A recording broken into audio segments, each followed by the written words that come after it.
Today, we're going to talk about loaded boxes once again with what is arguably one of the biggest and most long-standing breakers within the industry, and that is Layton Sports Cards. This one is very interesting because it relates to a product, early release of Topps Tier 1 baseball that they got to bust, one day before it became available to the general public, is my understanding, and very much looks like they got boxes that were absolutely loaded to the brim. Now, this one is a little bit more interesting than the typical hot box talk because these guys do, in fact, have a partnership with Fanatics Live, i.e. an exclusive agreement to bust on that platform. So when people are sort of seeing the cards that are coming out, they're raising a lot of freaking eyebrows. Now, I had a number of people DM me about this, and I want to talk you through it now because it's a pretty interesting one, and I'm keen to hear what you guys have to say because I already know what the defenders of this kind of thing are going to do, but there's some things I want to unpack there that specifically relate to how poor Topps have been from a QC perspective over the last 12 to 18 months. But if you're not sure what I'm talking about, this does in fact relate to Topps Tier 1 baseball that I'll bring on screen right now. It is a $250 USD product. It has 3 cards per box, 2 autos, and 1 relic per box. And as you can see down here, it's 3 cards per box, like I just mentioned. And some of the things you want to try and chase in here is the Topps, Tier 1, uniform button relics, which are numbered to 5. There's also a 1 of 1 for those. You have the bat knobs, the limited lumbers, which is the bat barrels, all-star patches, Tier 1 relics, a bunch of really cool stuff, cut orders of Hall of Famers. This has some pretty cool cards if you are a fan of baseball, and a number of people are sort of going a little bit crazy for this product, already. Now, everyone paid a lot of attention, obviously, to Leighton because they got to bust this on day 0. I think it was the night before it released to the public, and they, like I said, to open the video, got some boxes that looked like they were loaded to the absolute brim. They got things such as this Ohtani 1 of 1, right? And a bunch of other things like Sammy Sosa, autos, booklets, really cool patches. They're basically getting, all the case hits that you'd expect to see. And what was interesting about this is that it wasn't just the fact that these guys were getting case hits. It's the fact that some of their cases contained multiple case hits, not to mention, one that contained, the Corbin Carroll bat, lumber 1 of 1, which is probably one of the cards to chase within that, right? He's one of the more sought after, rookies from this set, per my understanding. And then got a Derek Jeter 1 of 1 that was also hit within the same case, which has people sort of talking, right? And this is the video where that Derek Jeter and that Corbin Carroll are actually from. But if you check the comments on this Instagram that I'll share down below, or on, some of their other forms of social media, you're going to see people saying, what the heck is going on? Because this is a very strange thing to see. Like I said, it's not just the fact that they're getting the case hits, right? Like that Corbin Carroll would have been. It's the fact that they're getting multiple case hits in the cases that they're actually opening. You got people down here like Marky Michaels basically saying, Topps definitely messed up and put these case hits in one case. How many cases did these guys rip like this?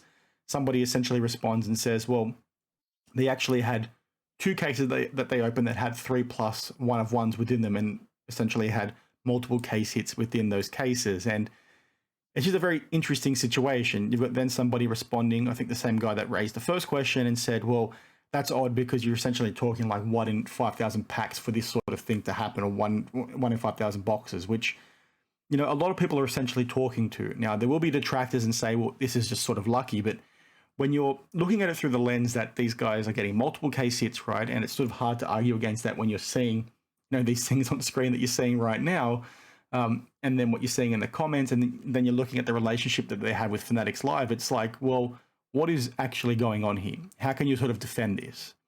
Now, the people will say that, well, Topps have made heaps of mistakes lately, right? When you look at, what they've done with the duplicates and now triplicates, and what they've done with, Topps Chrome Baseball, where the cards were missing, and then in prior years where you had the missing rookie short prints and all that sort of stuff, they've made all those mistakes. So who's to say that this is not a very similar mistake? That's probably a very fair thing to say. But, at the same time, like, what are the odds that that mistake would land in the hands of a breaker such as Leighton, right? And again, could that be a coincidence? Sure. But I don't really live in the world where, I think coincidences actually happen. Like, again, I think this could be a mistake, but it's just sort of hard for me to sort of assume that when I'm looking at it through the lens that this is one of the biggest breakers. They have an exclusive partnership with Fanatics Live. It's being busted a day early. All eyes are going to be on this sort of thing. It's going to happen the way it happened, right? If you wanted to rig this kind of thing, you would do exactly what we just saw. Now, could it be coincidence? Again, I'll say that again. Sure, given all the QC issues and all that kind of thing, but it's still a little bit hard for me to believe, and I'm really keen to get, your guys' thoughts on this down in the comments below, because, if it is a QC issue, the thing that I want to put out there with this video is, show me some other hits and cases that look like they are loaded like this, that have been broken by other breakers, right? That are being broken by collectors, that are being broken by, small time breakers. Because if it's happening there too, and if it's happening with the average Joe to this level, then it's like, okay, it gives more substance to the fact that Topps might be having a QC issue. But if it's only happening with the people that are on their platform, that raises a heck of a lot of questions. Because like I talked to with the risks with Fanatics Live and where people should be concerned moving forward is that Fanatics selling boxes on Fanatics Live gives them the ability to double dip on things, right? Because if they're selling a breaker a box, let's say we're back in the Panini era, right? Panini sell a breaker a box, right? Through a distributor, they can make a commission off that, right? They make the sale by selling that one case. But now what Topps are able to do is they can sell that case to that breaker. That breaker then jumps onto Fanatics Live and they sell that case to prospective buyers in that break. What Fanatics is able to do is make commission of every single spot that sells within that break on their platform. So it allows them to double dip. And that's not rocket science to bring this up, right? But not enough people talk about this because this is, I'm an auditor. This is a big risk within the process, right? This is where auditors would be looking because it gives them the ability to double dip on a transaction that they could previously only dip onto once. So there's a risk there for somebody within that process to commit fraud, right? And I know we're talking, in the scary end of town now, and fraud might be something that's completely unbelievable and unrealistic to happen. But if you've got KPIs for people that are in managerial positions around that sort of stuff, right? Around increasing sales, around generating profits very specifically, right? You can sort of do that now by selling a case to a breaker and then selling, spots in that break and therefore double dipping. You get the money from the commission and then from the box sale. And some people will say, well, how does that correlate, right? How does that correlate to managers and people out at Topps or Fanatics wanting this to happen? Well, if all of a sudden all the hits start coming towards the big breakers, wouldn't you think it would be wise to try and funnel hits to, a breaker on your platform? If you want to be able to double dip off as many transactions as possible, you want all the boxes and all the cases to therefore be broken on your platform. And the way you sort of trigger that to happen is for people to get excited about the fact that Leighton, as an example, is getting all these hits. So if Leighton's getting all the hits, I'm going to jump onto the platform to try and bust with Leighton.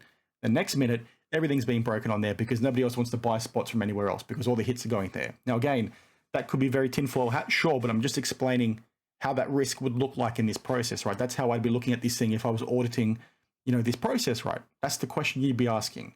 Now, there might not be that risk there, but the perception's there right now. When you see stuff like this, it's sort of hard to argue against. Now, again, I'll reaffirm, if you've seen other breaks that look as loaded as what these ones did with Leighton, please let me know. Because like I said, when you're seeing it happen on day zero and they're getting all the hits and they have that exclusive partnership, it's a bit strange. Now, some people will clap back and say, well, these aren't all the hits, Daniel. There's many other hits that you'd want to get from this product. It's just coincidence. Again, I'll say what I said earlier. Sure, that's very fair, but you can't get angry at people for asking this kind of question, right?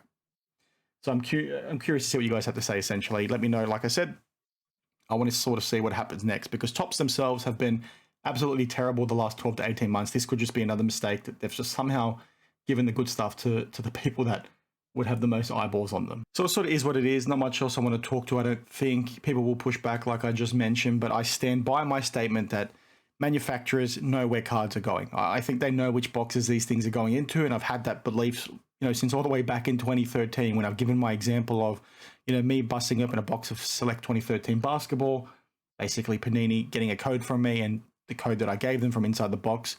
But what their discussions were with me back then was that they were able to determine that, yes, I was missing a hit from that box. So it's an interesting one. People will say they can't do that because they're machine produced. I just think you are very bloody naive if you think a manufacturer in 2023 is that incompetent they can't track these kinds of things. And to give further substance to the fact that Topps is maybe able to do this is because when you look at that duplicate issue, they knew exactly that 95 cards were out there in the wild. And again, people will say there's other excuses for why that is the case, but me just looking at it through the lenses that I am, I think they know where these things are. I just think it's a pretty interesting situation. Some of you might also say just quickly that, managers would be very difficult, or be very difficult for somebody out at Fanatics to make sure that hot boxes are going to people.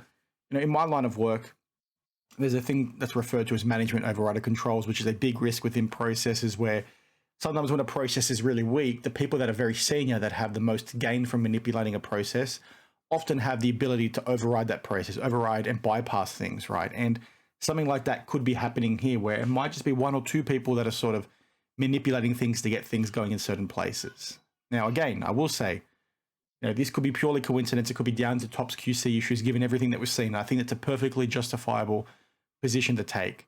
But the point that I want to reaffirm is you can't begrudge people for thinking that this is loaded when you're seeing what we basically just saw. So again, as always, please share your thoughts down in the comments below, and I'll see you guys in the next one. Cheers.